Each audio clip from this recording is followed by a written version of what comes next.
భూమి మీద ఉన్న మనుషులందరికీ దేహాన్ని ఇచ్చిన దేవుడు ఆ దేహంతో నువ్వు ఏం చేసావని కూడా అడుగుతాడు. నోరిచ్చాడు, మంచి మాటలు మాట్లాడొచ్చు, పాడు చేసే మాటలు మాట్లాడొచ్చు.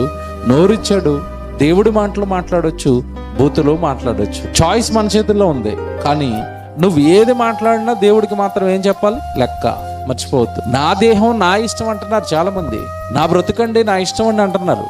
బ్రతుకు నీది కాదు, దేవుడిచ్చింది. దేవుడిచ్చిన బ్రతుకుకు లెక్క దేవుడికి తిరిగి మరలా అప్పచెప్పాలి. ఇంకా దేవుని పిల్లలుగా మనం ఆలోచిస్తానండి, దేవుడు చెయ్యొద్దు అన్నవి మానేసిన మనం క్రైస్తవులంగా దేవుడు చెయ్యమన్న ఈ సువార్త, మీరు సర్వలోకానికి వెళ్ళి సర్వ సృష్టికి సువార్తను ప్రకటించండి. అది మనం చేయకపోయినా దేవుడు మన మీద ఏం మోపుతాడు? నేరం.